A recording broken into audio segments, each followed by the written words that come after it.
nyata dari modul 1.4. Nama saya Dimas Prayogi, ya, Eskom. Kita lanjut ke pengenalan berikutnya. Nah, di sini ada agenda seminar kita, yaitu yang pertama itu pembukaan oleh saya sendiri, yang kedua koneksi materi dari filosofi Ki Hajar Dewantara, profil pelajar Pancasila, nilai dan peran guru penggerak, visi guru penggerak, yang ketiga adalah perubahan paradigma belajar, disiplin positif, motivasi perilaku manusia, kebutuhan dasar, posisi kontrol restitusi, keyakinan kelas, segitiga restitusi. Yang kelima yaitu sesi tanya jawab. Kemudian yang terakhir adalah sesi penutup. Next. Ini adalah biodata saya. Kenalkan, nama saya Dimas Prayogi Eskom. Tempat tanggal lahir Startup 16 Juli 1986. Alamat Gang Abada 7, nomor 12A, Kelurahan Tanjung Gusta, Kecamatan Medan Harga Medan. Nomor HP saya 0813 7055 3374. Nanti bagi viewers yang di YouTube apabila ingin berkonsultasi dengan saya bisa langsung menghubungi melalui nomor telepon saya. Status maaf sudah menikah. Ya. Satuan sampaikan saya Negeri 1 Sahabat, Guru Produktif TKJ. Oke, lanjut. Nah, di sini kita akan membahas pertama yaitu mengenai filosofi Bapak Ki Hajar Dewantara. Ya. Mungkin bagi guru-guru yang menjadi guru itu tidak asing lagi dengan Bapak Ki Hajar Dewantara, Bapak Pendidikan Indonesia. Ya, Ki Hajar Dewantara ini menjelaskan bahwa tujuan pendidikan adalah menuntun segala kodrat yang ada pada anak agar mereka dapat mencapai keselamatan dan kebahagiaan yang setinggi-tingginya baik sebagai manusia maupun sebagai anggota masyarakat. Dalam proses menuntun, anak diberi kebebasan, namun guru sebagai pamong dalam memberi tuntunan dan arahan agar anak tidak kehilangan arah dan membahayakan dirinya. Seorang pamong dapat memberikan tuntunan agar anak dapat menemukan kemerdekaannya dalam belajar. Nah, seperti yang dibilang Bapak Ki Hajar Dewantara ini, bahwasanya kita sebagai guru itu menuntun segala kodrat pada anak agar mereka dapat mencapai keselamatan dan kebahagiaan. Dalam arti kata yang kita kampanye bukan hanya di ilmu pengetahuan saja, tapi keterampilan karakternya yang utama agar dia bisa selamat di dunia ya kan, ataupun di masyarakat. Sehingga dia kalau misalnya di masyarakat pintar pun dia, tapi karakter kurang baik itu kurang diterima di masyarakat. Nah, jadi pendidikan karakter sangat penting, ya. Oke, lanjut next. Nah, kemudian yang kedua peran utamanya itu adalah profil pelajar Pancasila. Kita lihat di sini di profil pelajar Pancasila ini ada beriman, bertakwa kepada Tuhan Yang Maha Esa, berakhlak mulia, berkebijakan global, bergotong royong, kreatif, bernarkosis dan mandiri. Nah, yang pertama ini kita jelaskan itu tentang beriman dan bertakwa kepada Tuhan Yang Maha Esa. Untuk menumbuhkan profil pelajar Pancasila, beriman dan bertakwa kepada Tuhan Yang Maha Esa dimulai dari pemberian arahan, pemahaman serta pembiasaan siswa baik di rumah, sekolah ataupun lingkungan masyarakat. Beberapa hal yang bisa diterapkan di sekolah dalam kegiatan belajar mengajar, dari pemberian materi agama, melatih keikhlasan dengan membantu orang lain, menggalang donasi setiap hari Jumat, hingga membiasakan diri untuk berperilaku 5S: senyum, salam, sapa, sopan, dan santun di lingkungan sekolah.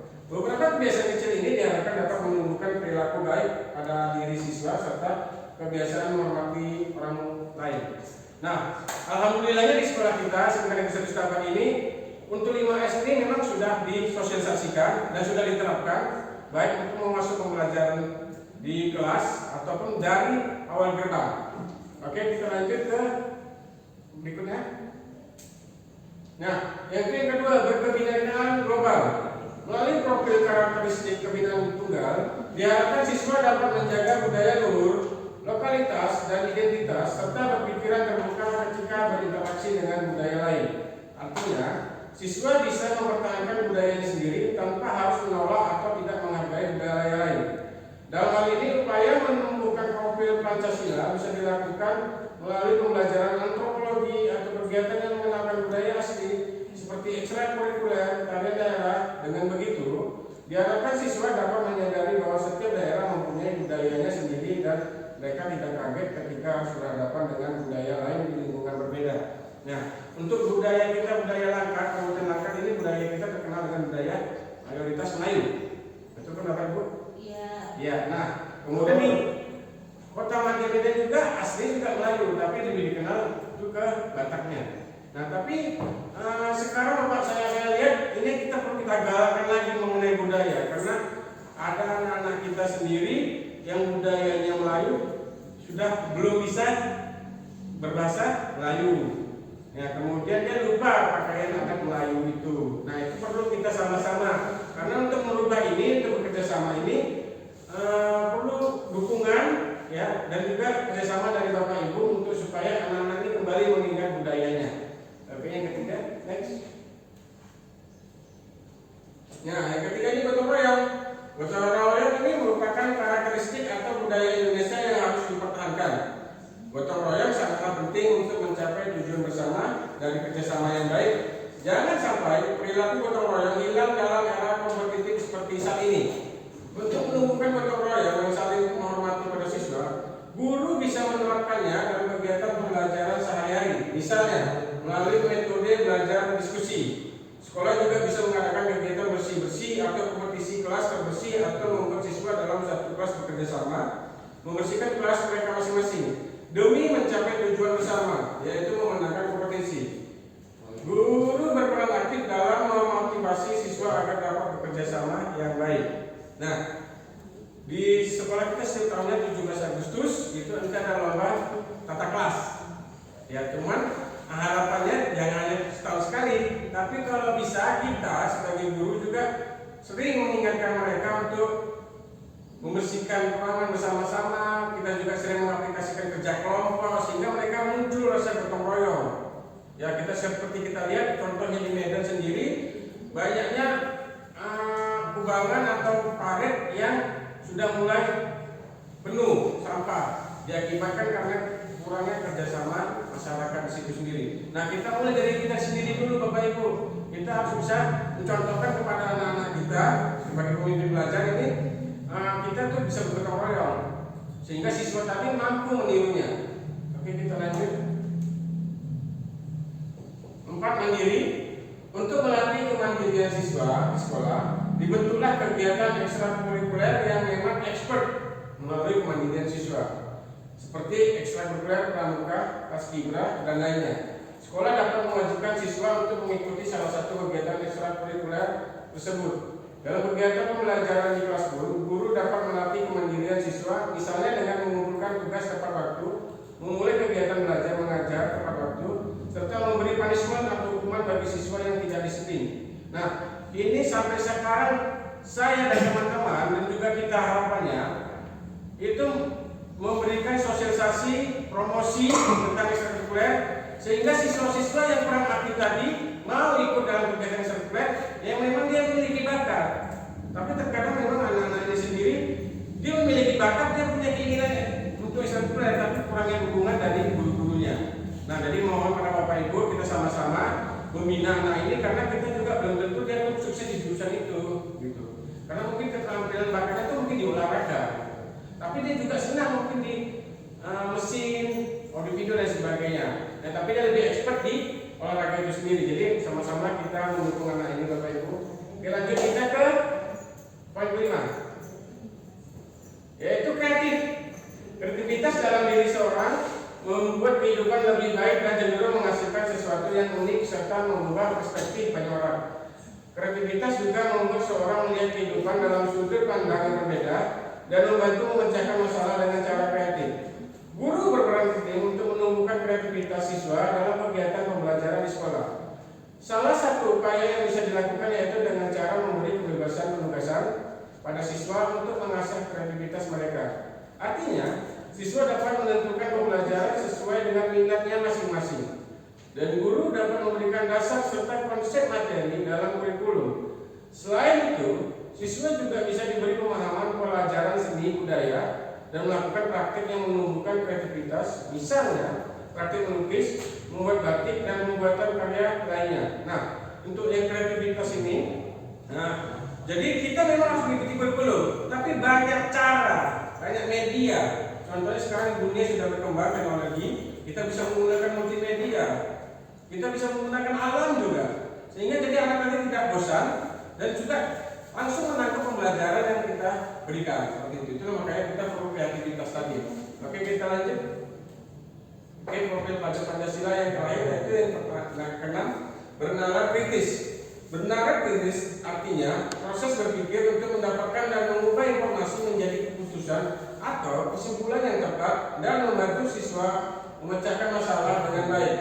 Hal ini tidak bisa diajarkan sekali, tapi membutuhkan waktu lebih lama.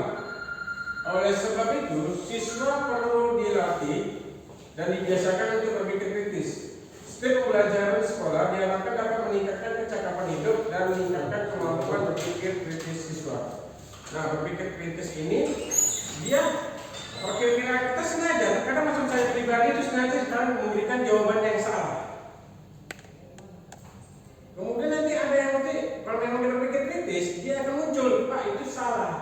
Nah itu kita apresiasi, ya, karena dia mampu berpikir kritis dan mampu mengucapkannya, memberitahukan kepada kita dengan cara yang benar, ya. Oke, kita lanjut ke berikutnya. Nah, di sini ada nilai dan peran guru penggerak. Peran guru penggerak yaitu yang pertama, mampu menjadi pemimpin pembelajaran. Yang kedua, mampu menggerakkan komunitas praktisi. Yang ketiga, mampu menjadi coach bagi guru yang lain. Yang keempat, mampu mendorong kolaborasi antar guru. Yang kelima, mampu mewujudkan kepemimpinan murid. Bapak Ibu, untuk menjadi guru penggerak tidak harus mengikuti tes, ya. Nah, jadi harapannya untuk guru-guru yang lain yang belum mengikuti guru penggerak ini bisa melakukan ini juga tanpa harus menjadi terlibat dalam guru penggerak ini. Tapi kami doakan semoga tahun berikutnya apabila ada pendaftaran lagi, Bapak Ibu bisa lulus.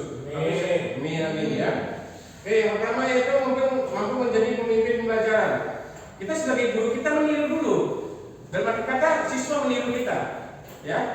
Kita harus melakukan review. Kita kalau mau supaya siswa tadi disiplin, kita juga harus disiplin jauh. Kita ingin supaya anak tadi bersih hidupnya, ya kita harus mencontohkan kita mengutip sampah terlebih dahulu. Itu makanya jadi mampu menjadi pemimpin pembelajaran. Yang kedua, mampu menggerakkan komunitas praktisi.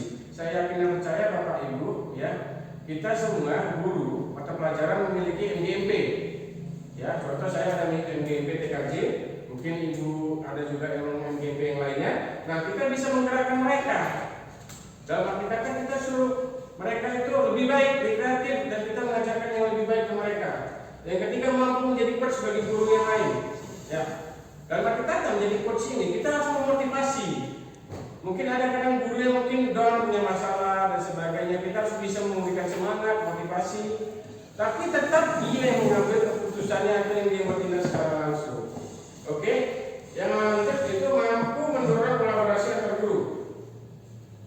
Seorang guru penggerak itu harus bisa memberikan semangat kepada guru-guru lain untuk bisa bekerja sama. Karena untuk mendapatkan satu tujuan yang kita inginkan, apalagi tujuan itu sangat besar di sekolah ini khususnya, itu tidak dapat hanya sendiri, tapi harus mampu berkolaborasi dengan antar guru itu sendiri. Oke, yang kelima, mampu mewujudkan kepemimpinan murid. Bapak Ibu, seringkali kita lihat bahwa siswa tadi harus mengikuti apa yang kita buat, apa yang kita quote itu. Nah, itu sebenarnya tidak baik untuk siswa itu sendiri. Kita biasakan mereka itu untuk memimpin kegiatan rapat, kelompoknya sendiri, presentasinya sendiri, dengan cara mereka tentunya dengan norma-norma yang sudah ditentukan. Dalam kata tidak menggunakan kata kasar, dengan tindakan yang kasar seperti itu. Jadi sehingga dia bisa mampu percaya diri di depan seperti itu. Nah, kalau ada nilai guru penggerak mandiri, jelas guru penggerak itu harus mandiri. Yang keempat, kolaboratif, sama seperti di nilai guru penggerak, bukan hanya mampu mendorong, tapi dia juga sendiri harus bisa berkolaborasi dengan guru yang lain atau dengan siswa, dengan orang tua, dengan kepala sekolah. Yang ketiga, reflektif. Reflektif itu setelah kita melakukan sesuatu, setelah kita melakukan tindakan pembelajaran misalnya, nah itu harus kita pikirkan. Tadi kira-kira siswa tadi masuk nggak ya pembelajaran tadi ya? Atau kira-kira cara yang salah nggak ya? Atau ada hal yang kurang tepat nggak ya? Nah itu harus kita reflektif. Nah harapannya dengan reflektif ini untuk kedepannya jadi lebih baik, baik pembelajaran atau tindakannya. Yang keempat, inovatif. Nah inovatif ini kita contoh, kalau saya lebih suka inovatif saya itu lebih dalam bentuk teknologi tinggi, contoh membuat video, gambar dan sebagainya. Jadi siswa tadi yang suka dengan visualisasi jadi lebih gampang menerima materi kita. Yang kelima, berpihak pada murid. Nah, perhatikan ini berpihak pada murid ya, atau student oriented ya. Jadi biarkanlah siswa tadi menginginkan seperti apa pembelajaran itu. Yang penting tidak di luar dari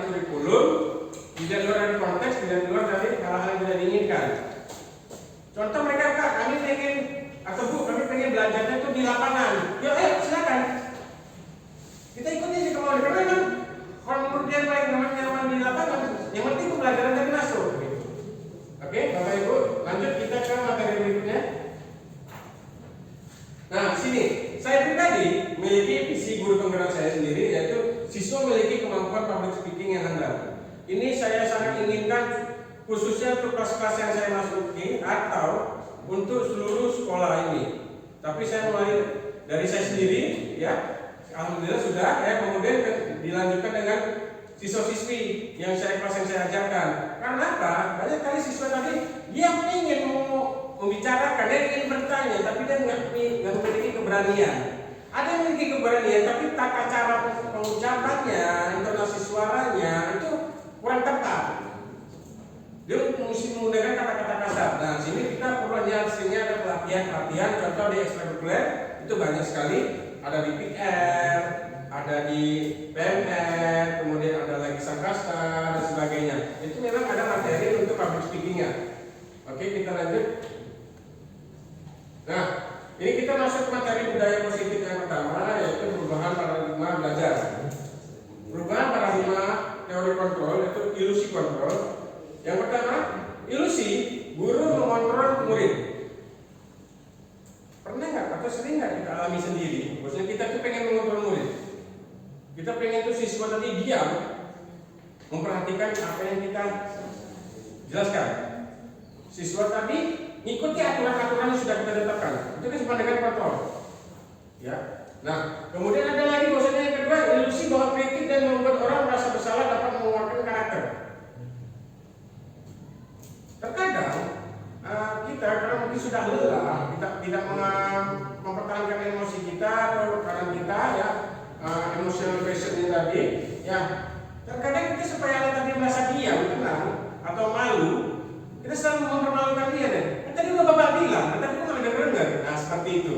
Nah itu otomatis kan anak tadi langsung diam karena sudah dibuat merasa bersalah di depan umum siswi yang lainnya. Oke, kemudian ada ilusi bahwa semua penguatan positif efektif dan bermanfaat. Ya bermanfaat ya maksudnya ya. Nah, maksudnya apa yang kita sampaikan yang positif itu semua bermanfaat. Ya, tapi anak sendiri mesti bingung bermanfaatnya itu seperti apa. Nah, kita terkadang perlu membuat contoh. Kita membuat visualisasi dalam bentuk video dan sebagainya. Ya. Kemudian ada lagi ilusi bahwa orang dewasa memiliki hak untuk memaksa. Nah, ini dari zaman saya masih kecil seperti ini. Orang tua itu selalu benar atau orang lebih tua itu selalu benar. Ya. Ini pernah nggak Bapak Ibu rasakan? Pernah. Ya. Menurut Bapak Ibu, kira-kira betul nggak itu? Salah dong Pak. Iya, belum tentu. Ada kadang benar, ada kadang salah. Ya. Kita maklum aja kadang orang tua ini ada gengsi. Dia tahu salah sebenarnya. Cuman karena dia merasa lebih tua, dia agak gengsi marah akhirnya seperti itu dan sebagainya. Itulah ilusi seperti itu ya. Fixed mindset Pak. Ya, fixed mindset. Oke, kita lanjut. Sekolah juga ya. Nah, perhatikan ini ada perubahan paradigma belajar. Ya, dari perubahan paradigma dari stimulus respon ke teori kontrol. Bisakah kita mengontrol seseorang? Nah, perhatikan sini ada tabel stimulus respon. Kita mencoba mengubah orang agar kita berpandangan sama dengan kita, memaksa. Ya, di sini teori kontrol, kita berusaha memahami pandangan orang lain tentang dunia. Ya, ini contohnya kita contohnya ibarat kita ini kata dalam tempurung nih. Ya, bahwasanya di lingkungan dia apa yang dilakukan itu adalah benar dan orang lain harus menyetujuinya. Ternyata belum tentu, kita harus terbuka lebar. Namanya kita cara pepatah mengatakan di mana bumi dipijak, di situ langit dijunjung. Oke, kemudian ada lagi perilaku buruk dilihat sebagai suatu kesalahan. Kalau menurut saya sekarang setelah saya belajar ini, dia perilaku buruk kita tadi bisa jadi dia perhatian, kurang kasih sayang, ada broken home dari rumahnya, ada permasalahan sehingga dia berperilaku buruk. Nah, di sini semua perilaku memiliki tujuan benar memang. Dia berbuat salah, kadang bukan karena dia itu memang nggak sengaja, memang dia memang bandel itu tidak, tapi karena dia pengen itu diperhatikan misalnya. Nah, nanti kita bisa lihat di kebutuhan ya. Nah, kemudian ada lagi orang lain bisa mengontrol saya. Nah, kemudian ada lagi di teori kontrol, hanya Anda yang bisa mengontrol diri Anda. Nah, jelas di sini.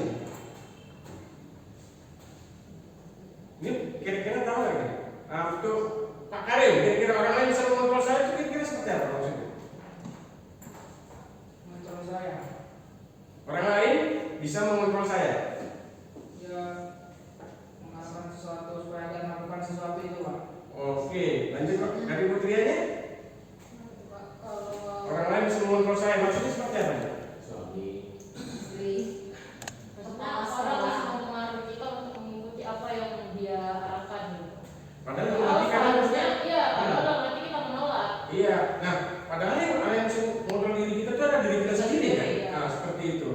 Ya cuman karena kita takut gaji kita dipotong, kita takut nanti misalkan nanti kita nanti dipecat, kita takut nanti diintimidasi dan sebagainya. Ada paranoia yang terjadi di dalam diri kita.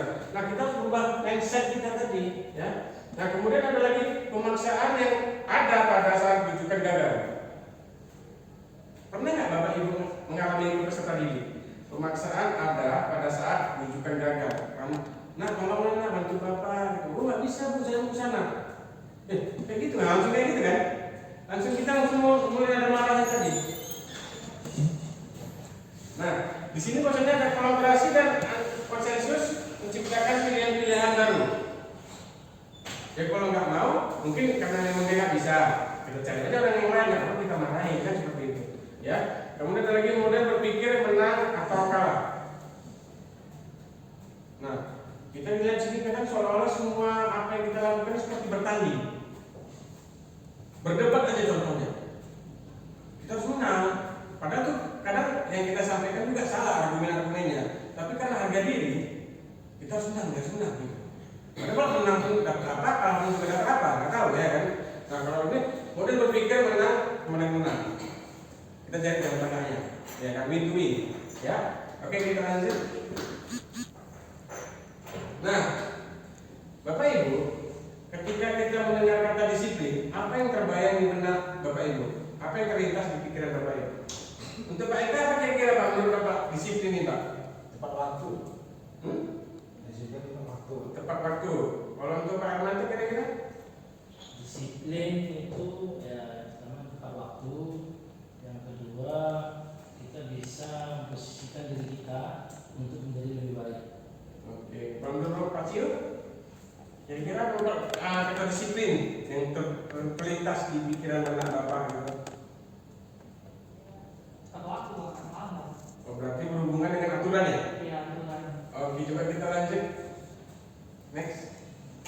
Nah, kebanyakan orang akan menghubungkan kata disiplin dengan kata tertib, teratur, dan kepatuhan pada peraturan. Ya, kata disiplin juga sering dihubungkan dengan hukuman. Padahal itu sungguh berbeda. Ya, karena belajar tentang disiplin positif tidak harus dengan memberi hukuman. Justru itu adalah salah satu alternatif terakhir. Dan kalau perlu tidak digunakan sama sekali. Dalam budaya kita, kata disiplin dimaknai menjadi sesuatu yang dilakukan seseorang pada orang lain untuk mendapatkan kepatuhan. Kita cenderung menghubungkan kata disiplin dengan ketidaknyamanan. Kira-kira disiplin nyaman nggak? Contoh, kita harus space pinjer jam 7.30. Nah, sedangkan kita terbiasa jam 8. Itu kita kira-kira gimana sih? Itu kan disiplin waktu kan? Harus merubah kebiasaan Pak. Ya, makanya itu awalnya kan pasti di zona yang nyaman kan? Jadi Kalau bisa biasa Pak. ya, seperti itu. Jadi makanya ini kata kita harus berubah mindsetnya disiplin jadi budaya positif. Oke, kita lanjut next. Bapak pendidikan kita, Ki Hajar Dewantara menyatakan bahwa di mana ada kemerdekaan, disitulah ada disiplin yang kuat. Sungguh pun disiplin itu bersifat self-disiplin, yaitu kita sendiri yang mewajibkan diri kita dengan sekeras-kerasnya. Tetapi itu sama saja, sebab jikalau kita tidak cakap melakukan self-disiplin, wajiblah penguasa lain mendisiplinkan diri kita. Dan peraturan demikian itulah yang harus di dalam suasana yang merdeka. Ki Hajar Dewantara, Pemikiran, Persepsi, Keteladanan, Sikap, Merdeka, Cetakan 5 2013 halaman 470. Nah, kita ingin bebas finansial, kita ingin merdeka finansial. Kita nggak perlu ribet dengan uang itu datang sendiri. Tapi untuk mendapatkan itu, kita harus mendisiplin diri kita. Kita harus rajin, semangat belajar, bekerja, harus mencari tahu kesalahan kemari, harus sering mempromosikan barang-barang kita seperti itu. Nah, kita juga ingin memerdekakan kita. Dalam arti apa? Merdeka. Yang merdeka dalam arti kan nanti kalau misalkan di posisinya negara ini atau kita sendiri ada hutang, itu otomatis kan kita mau disiplin diri kan susah. Kenapa? Kita juga ikut tahu kita sukses juga susah. Jadi akhirnya kalau supaya itu jangan hutang misalnya contoh, makanya itu disiplin. Bagaimana cara melakukan keuangan kita sendiri. Oke, lanjut. Nah, di sini ada dikatakan oleh Diane Boyson dalam bukunya Structuring School Discipline menyatakan ada 3 alasan motivasi perilaku manusia. Yang pertama, untuk menghindari ketidaknyamanan dan hukuman. Yang kedua, untuk mendapatkan imbalan atau penghargaan dari orang lain.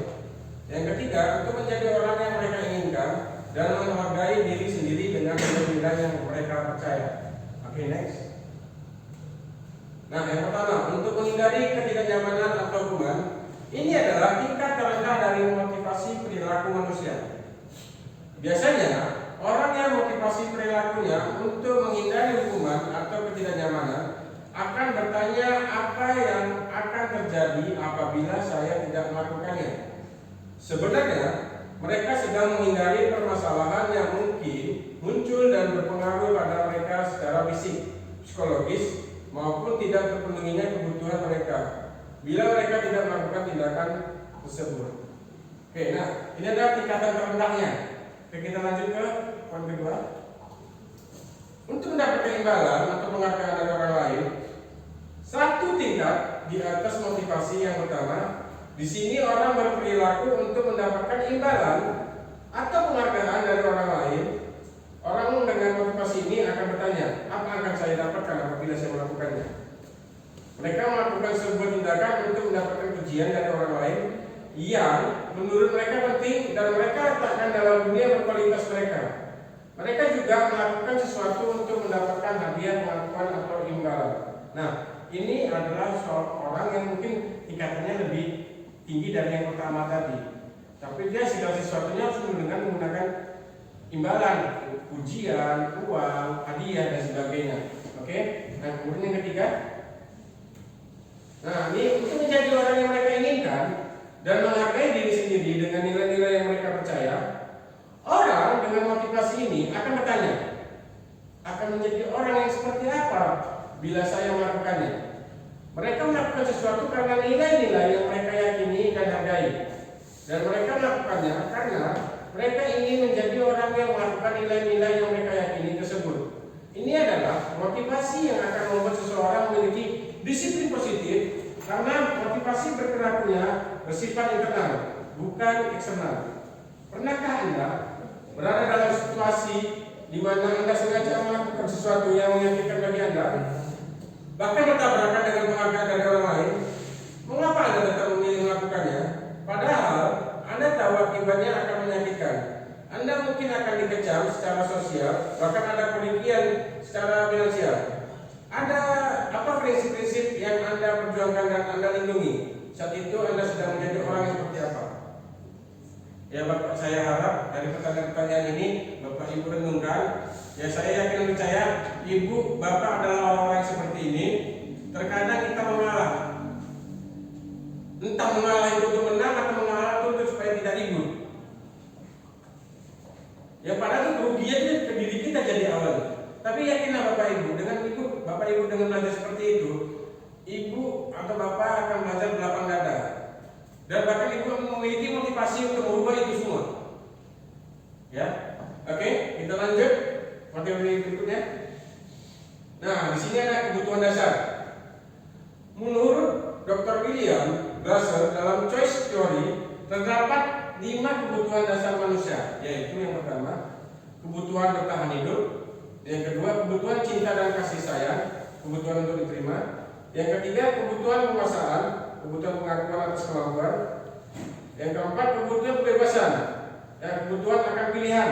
Yang kelima, kebutuhan kesenangan, kebutuhan untuk merasa senang. Oke, kita lanjut ke penjelasannya. Nah, di sini ada kebutuhan dasar. Yang pertama, kebutuhan bertahan hidup. Merupakan kebutuhan yang bersifat fisiologis untuk bertahan hidup, misalnya kesehatan, rumah, dan makanan. Komponen psikologis dari kebutuhan ini adalah kebutuhan akan perasaan aman. Oke, perhatikan. Mungkin Bapak Ibu yang sudah lama mengajar, sering kali terjadi apabila nanti siswa tadi terlambat, siswa tadi tidak berada di sekolah, siswa tidak mengerjakan tugas, dia memikir alasan, Pak, Bu, rumah saya kemarin banjir, saya nggak bisa datang. Pak, Bu, rumah saya banjir, saya tidak bisa mengerjakan tugas karena buku saya basah. Nah itu basic adalah kebutuhan dasarnya. Gimana dia mau mengerjakan itu? Seandainya sendiri keadaan kondisi rumahnya itu juga lagi dalam keadaan banjir gitu. Atau misalkan dia lagi sakit, kecelakaan, kita suruh mencari tugas, kita juga harus berpikir rasional kan? Nah, seperti itu nih, dia perlu kebutuhan dasar yaitu kebutuhan bertahan hidup. Oke, yang pertama, yang kedua lanjut. Kebutuhan cinta dan kasih sayang, kebutuhan untuk diterima. Kebutuhan ini termasuk kebutuhan psikologis yang meliputi kebutuhan akan hubungan dan koneksi sosial, kebutuhan untuk memberi dan menerima kasih sayang, kebutuhan untuk merasa menjadi bagian suatu kelompok, dan kebutuhan untuk tetap terhubung dengan orang lain. Siswa yang mempunyai kebutuhan cinta dan kasih sayang yang tinggi biasanya ingin disukai dan diterima oleh lingkungannya, akrab dengan orang tuanya, biasanya belajar tidak suka dengan gurunya, menganggap penting teman sebaya dan suka belajar berkelompok. Nah, kebutuhan ini juga ibu sering mengalaminya. Seandainya tiba-tiba cara ibu bapak lebih prioritas ke satu orang, padahal mereka kerja kelompok 2 orang. Bapak ibu hanya menguji ini saja, yang ini akan muncul iri. Pak, Bu, ada misalnya, masa dia aja, saya kan juga pengen gitu dipuji, saya juga pengen diperhatikan. Nah, itu kebutuhan dari cinta dan kasih sayang. Ya, jadi kita harus bersifat adil. Nah, jadi juga perhatikan, sampai ada juga nanti siswa yang sikit-sikit nanti cari perhatian, nanti bagus, sehat, gimana gitu. Nah, tuh dia sering menegur. Nah, kita juga dia pengen diperhatikan, seperti itu ya. Oke, kita lanjut ke 3. Kebutuhan penguasaan, yaitu kebutuhan pengakuan atas kemampuan. Kebutuhan ini berkaitan dengan kekuatan untuk mencapai sesuatu, menjadi terampil, menjadi kompeten, diakui atas prestasi dan keterampilan, didengarkan dan memiliki harga diri. Siswa yang mempunyai kebutuhan pengakuan yang tinggi biasanya selalu ingin menjadi pemimpin, suka mengamati sebelum mencoba hal yang baru, dan merasa kecewa jika melakukan kesalahan, rapi, sistematis, dan selalu ingin mencapai yang terbaik. Saya yakin percaya dari sekian banyak siswa-siswi yang ibu pelajari pernah kejadian seperti ini. Dia akan penasaran, ini kenapa nggak bisa? Dicobanya lagi, gagal dia kecewa, nggak mungkin. Dicoba lagi, sampai dia kadang lupa waktu, lupa makan, lupa minum. Ya, saya juga pernah mengalami siswa seperti ini. Dia memiliki rasa keinginan yang tinggi. Ada juga terkadang kasusnya seperti ini. Dia berantem nih sama temannya, ternyata bajunya lepas kancingnya si kawannya tadi. Kemudian seorang guru ingin supaya itu minta maaf dan kemudian memperbaiki bajunya. Tapi si kawan tadi bilang katanya misalnya saya nggak bisa jahit. Maka guru berinisiatif untuk membawa si pelaku tadi ke guru tukang jahit atau guru tata busana itu untuk mengajarkan dia itu bagaimana cara menjahit kancing, dan dia juga setuju. Oke, lanjut ke berikutnya. Kebutuhan dasar yang keempat yaitu kebutuhan kebebasan. Kebutuhan akan pilihan merupakan kebutuhan akan kemandirian, mempunyai pilihan dan mampu mengendalikan arah hidup seseorang. Siswa yang mempunyai kebutuhan kebebasan yang tinggi menginginkan pilihan, perlu banyak bergerak, suka coba-coba, tidak terlalu terpengaruh oleh orang lain, suka hal yang baru dan menarik. Nah, ini juga sering Bapak Ibu temukan ada siswa tadi yang nggak bisa duduk. Ya, siswa tadi ke sana kemari, ya, ingin dia tuh rasanya kalau duduk saja dia tuh bosan. Ya, nah jadi Bapak Ibu jangan langsung marah, kita harus perhatikan. Mungkin dia jenuh. Bayangkan saja sudah 8 jam dalam ruangan, contoh untuk berproduktif tadi. Ya kan, berproduktif kan biasa itu ada 8 jam, 6 jam, 7 jam ya. Dari di dalam ruangan tadi gitu ya. Jadi dia butuh suasana yang baru. Oke? Jadi kita harus bisa melihat siswa-siswi kita sendiri. Ya. Oke, kita lanjut ke yang kelima. Nah, ini kebutuhan dasar yaitu kebutuhan kesenangan. Ya, merupakan kebutuhan untuk mencari kesenangan, bermain dan tertawa. Siswa dengan kebutuhan kesenangan yang tinggi biasanya akan menikmati apa yang dilakukan. Konsentrasi melakukan hal-hal yang disenangi, suka permainan, suka mengoleksi barang, dan suka melucu atau bergerak. Nah, kalau bisa kesenangan, makanya dalam belajar itu kita nggak boleh juga terlalu kaku. Makanya ada kadang-kadang game, ice breaking, ya. Kita juga bisa membuat lelucon yang baik. sehingga kadang tadi hilang jenuhnya seperti itu. Oke, kita lanjut ke materi berikutnya. Posisi kontrol restitusi. Nah, posisi kontrol restitusi ini ada 5. Yang pertama itu penghukum, membuat orang merasa bersalah. Yang ketiga teman, yang keempat mantau, yang kelima adalah manajer. Oke, kita langsung ke poin yang pertamanya, yaitu penghukum. Seorang penghukum dapat menggunakan hukuman fisik dan verbal. Guru yang menjalankan posisi penghukum akan berkata, patuhi aturan saya atau awas nanti. Yang kedua, kamu selalu saja salah. Itu kalau apabila dia misalnya sifatnya itu hukumannya melalui verbal. Kalau hukumannya soal fisik, contoh kamu berlari ke lapangan, kamu squat jam, kamu push up dan sebagainya, tanpa mengetahui latar belakang kenapa anak tadi melakukan kesalahan. Walaupun sudah tahu, tetap dia langsung memvonis, kamu tetap harus dihukum. Bapak nggak mau tahu dan sebagainya, ya.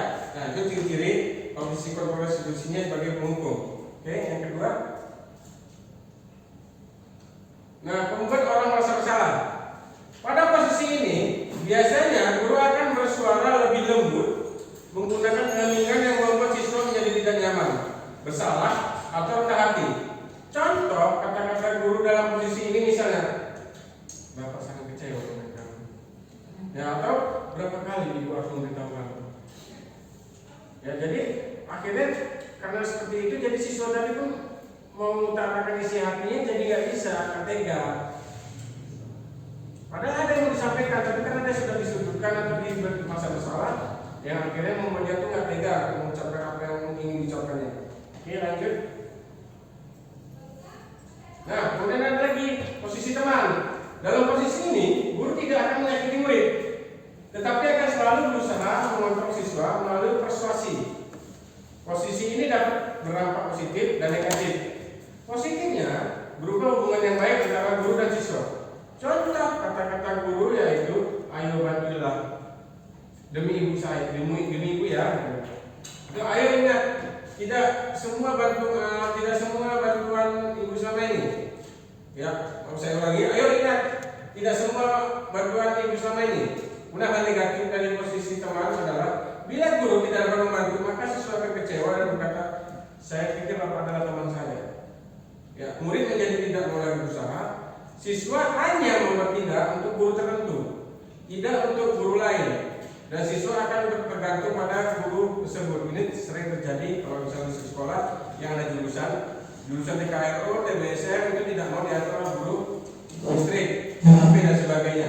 Karena dia merasa bahwasanya itu tidak pernah masuk. Nah, itu bukan kawanku, bukan temanku, bukan lingkunganku, seperti itu.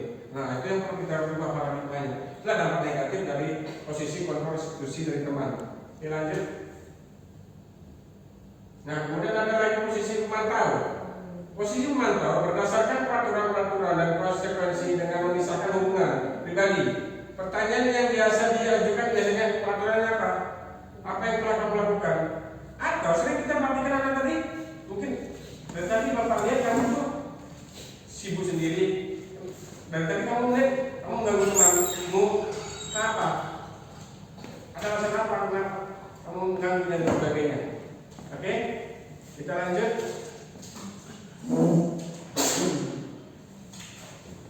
Nah, posisi yang terakhir dan posisi kontrol restitusi adalah manajer.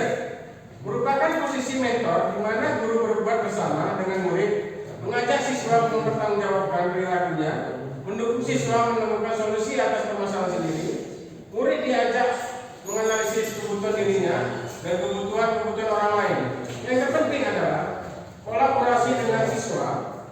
Kata-kata seorang manajer yaitu, apa yang kita yakini, keyakinan kelas, apa yang kamu yakini. Jika kamu meyakininya, apakah kamu bersedia memperbaikinya? Jika kamu memperbaikinya, hal ini menunjukkan apa tentang dirimu? Apa rencanamu untuk memperbaikinya? Seorang manajer tidak untuk mengatur perilaku siswanya, tapi untuk membimbing murid agar dapat mengatur dirinya. Inilah yang harusnya harapan kita semua guru bisa seperti ini, ya. Oke, kita lanjut. Nah, kemudian ada lagi keyakinan kelas. Keyakinan merupakan nilai-nilai secara universal, orang akan lebih semangat atau tergerak untuk melakukan keyakinannya daripada hanya mengikuti aturan. Contohnya adalah apabila nanti dalam pembelajaran semester genap ini hari ini, ya, besok Bapak Ibu ketika nanti pembelajaran Bapak Ibu perlu mengadakan keyakinan kelas atau kesepakatan kelas. Yang memang sama-sama itu semuanya menerima. Tapi harapannya adalah dari siswa itu sendiri. Kita hanya kasih gambaran, contoh. Nah, bagaimana kalau tentang disiplin waktu? Kalau terlambat gimana? Maunya seperti apa? Kalau misalkan mau menggunakan handphone dalam perjalanan, katanya seperti apa nak? Gitu. Atau kalau misalkan tidak mengerjakan tugas, kira-kira apa yang harus dilakukan? Apa yang terjadi? Atau apa yang akan dilakukan apabila kamu bermain-main di dalam saat praktek misalnya? Kita kasih gambar, kita kasih ilustrasi di awal. Kemudian si anak-anak nanti secara otomatis akan menyampaikan, Pak, kalau misalkan kami seperti ini, kami siap untuk diceramahi, kami siap untuk berubah dan sebagainya. Nah, itu adalah keyakinan kesepakatan kelas dari awal. Sehingga jadi apabila nanti sang anak tadi melakukan kesalahan, dia langsung ingat apa yang harus dilakukan. Dan bahkan bukan merasa terpaksa, memang dia sadar, oh iya kemarin kami udah jadi seperti ini. Justru kalau dia nggak melakukannya, dia malu dengan teman-temannya, karena sudah disepakati bersama. Oke, kita lanjut. Nah, pembentukan keyakinan kelas. Keyakinan kelas bersifat lebih abstrak daripada peraturan yang lebih rinci dan nyata. Keyakinan kelas berupa pernyataan universal. Pernyataan keyakinan kelas selalu dibuat dalam bentuk positif. Keyakinan kelas harusnya dibuat tidak terlalu banyak sehingga mudah diingat dan dipahami oleh semua anggota kelas. Keyakinan kelas sebenarnya sesuatu yang dapat diterapkan di lingkungan itu. Semua anggota kelas hendaknya ikut berkontribusi dalam pembuatan keyakinan kelas melalui kegiatan curah pendapat. Semua anggota kelas bersedia meninjau kembali keyakinan kelas dari waktu ke waktu. Ini tadi sudah saya sampaikan sebelumnya, tapi ini lebih rinci langkah-langkahnya. Oke, kita lanjut ke berikutnya. Nah, ini langkah-langkah yang konkretnya lagi di lagi. Yang pertama, memberikan kesempatan kepada semua siswa untuk berpendapat tentang peraturan yang perlu disepakati di kelas. Lalu, guru mencatat semua masukan siswa ke papan tulis atau di kertas besar sehingga semua siswa bisa melihatnya. Yang ketiga, menyusun keyakinan kelas sesuai prosedur pembentukan keyakinan kelas. Ubahlah kalimat negatif menjadi kalimat positif. Contoh, jangan berlari di kelas menjadi berjalanlah di kelas. Ya, memang seperti kesannya simple, tapi ini mindset di pikiran kita jadi lebih gampang sebenarnya. Oke, yang keempat, meninjau kembali daftar pendapat yang telah dicatat, kemudian mengajak siswa untuk mencari nilai kebajikan atau keyakinan yang menjadi inti peraturan tersebut. Contoh, berjalan di kelas, mendengarkan guru, dan datang tepat waktu bisa disatukan menjadi satu keyakinan, yaitu saling menghormati. Keyakinan ini kemudian dijadikan daftar untuk disepakati. Yang kelima, meninjau ulang keyakinan kelas secara bersama-sama. Hendaknya keyakinan kelas tidak terlalu banyak agar mudah untuk diingat. Hanya sampai 3 sampai dengan 7 keyakinan atau prinsipnya. Kemudian karena setelah keyakinan kelas selesai dibuat, maka semua anggota kelas dapat meninjau ulang dan menyetujuinya dengan menandatanganinya guru dan siswa. Yang 7, keyakinan kelas dapat ditempel di dinding kelas agar mudah untuk dilihat. Ini yang ke-7 ini pokoknya sangat bagus, ditempel sehingga orang bisa melihat mereka ketika keluar atau masuk dari kelas tersebut. Mereka akan selalu memperhatikan dan berusaha untuk memperbaiki atau menjalankan kesuatu kelas. Oke, kita lanjut. Nah, ini terakhir ada materi kita tentang segitiga eksekusi. Ya, perhatikan bentuk segitiga adalah yang pertama validasi tindakan yang salah, yang kedua menanyakan keyakinan, yang ketiga menstabilkan identitas. Ya, kata-katanya yang sering terjadi adalah kamu tentu punya alasan mengapa melakukan itu. Adakah cara yang lebih efektif untuk mendapatkan apa yang kamu butuhkan? Untuk menstabilkan identitas, setiap orang pasti pernah melakukan kesalahan. Kamu bukan satu-satunya yang pernah melakukan ini. Nah, kalau untuk menanyakan keyakinan kelas apa yang telah kita sepakati? Kamu ingin menjadi orang yang seperti apa? Oke, lanjut ke slide berikutnya. Ini penjelasan yang rinci. Yang pertama, sisi menstabilkan identitas. Sisi ini merupakan bagian dasar dari segitiga yang bertujuan untuk mengubah identitas anak dari yang gagal karena melakukan kesalahan menjadi orang yang sukses. Contoh kalimat yang dapat digunakan kepada anak yaitu buat berbuat salah itu tidak apa-apa. Tidak ada manusia yang sempurna. Kita bisa menyelesaikannya. Bapak tidak tertarik untuk mencari siapa yang salah, tapi Bapak ingin mencari solusi dari permasalahan ini. Ketika anak fokus pada kesalahan, maka akan sulit untuk melakukan restitusi. Hal ini karena rasa bersalah menguras energi. Rasa bersalah berarti identitas gagal. Rasa bersalah membuat kita terperangkap pada masa lalu yang sudah tidak bisa diubah lagi. Nah, kita buat kalimat-kalimat ini sehingga anak di awal tadi langsung runtuh rasa bersalahnya, rasanya ingin tidak mengakui kesalahan, runtuh dan akhirnya mengakui seperti ini. Ya, psikologis sangat baik. Yang kedua,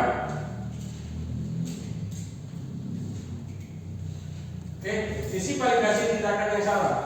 Restitusi tidak menyarankan guru berbicara kepada siswa bahwa melanggar peraturan adalah sikap yang baik, tapi dalam restitusi harus memahami alasan dan memahami bahwa setiap orang pasti melakukan hal yang terbaik pada waktu tertentu. Untuk itu, perlu dilakukan validasi terhadap kebutuhan dari siswa dengan menggunakan contoh kalimat berikut. Padahal kamu bisa melakukan yang lebih buruk dari ini, kan? Kamu pasti punya alasan mengapa melakukan hal itu. Kamu boleh mempertahankan sikap itu, tapi kamu harus menambahkan sikap baru. Kita tidak menyalahkan secara total, tapi kita bisa mendukungnya dan supaya dia memotivasi supaya mengakui kesalahan menjadi lebih baik lagi, ya tidak mengulanginya. Oke, kita lanjut yang ketiga. Sisi menanyakan keyakinan. Setelah melakukan langkah 1 dan 2 di atas, maka anak telah siap untuk dihubungkan dengan nilai-nilai yang dipercaya dan berpindah menjadi orang yang diinginkan. Contoh pertanyaan yang dapat digunakan yaitu apa yang kita percaya sebagai kelas atau keluarga, apa nilai-nilai umum yang kita telah sepakati, kamu mau jadi orang yang seperti apa? Karena sudah terbuka hatinya, terbuka pikirannya, dia sudah menerima kesalahannya dan memperbaikinya, dia akan pasti lebih gampang untuk ngomong. Oke, kita lanjut ke dokumentasi. Di sini saya sudah menerapkannya di kelas, ya, khususnya di kelas 12/1. Nah, di sini dokumentasi saya, yaitu untuk restitusi bagi siswa yang terlambat, bagi siswa yang bermain dalam ruangan praktek, ya. Kemudian ketiga ini budaya positifnya yaitu berdoa dan disiplin, ya, hingga siswa tadi lebih barokah, ya. Oke, langsung saja kita masuk ke sesi tanya jawab. Mungkin dari Bapak Ibu ada yang ingin bertanya tentang materi yang ingin saya sampaikan tadi?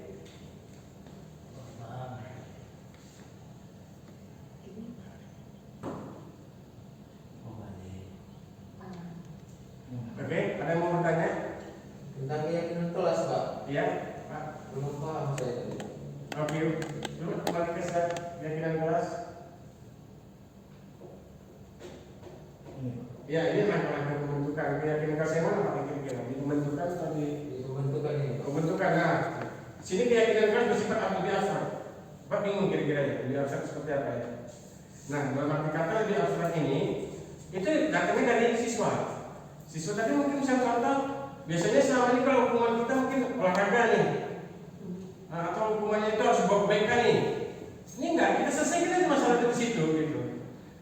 Yaitu perhatikan, maksudnya di keyakinan kelas ini adalah hukuman adalah solusi terakhir.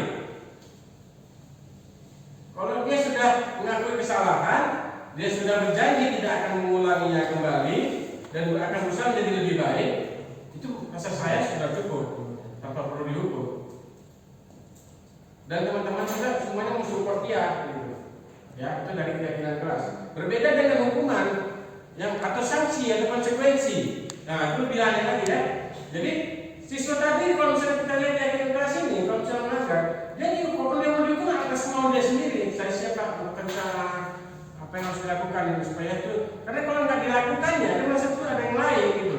Saya kok salah dihukumnya. Karena seperti itu kalau sudah melakukan keyakinan kelas. Ya.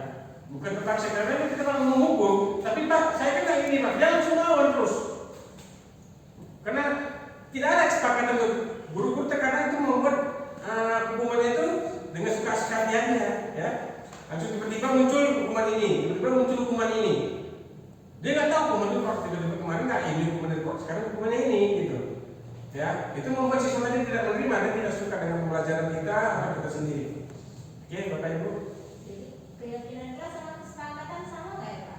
Keyakinan kelas dengan kesepakatan. Nah, kalau kesepakatan dan keyakinan kelas, kalau saya bilang itu beda tipis. Ya, karena keyakinan kelas ini kan didasarkan pada kesepakatan.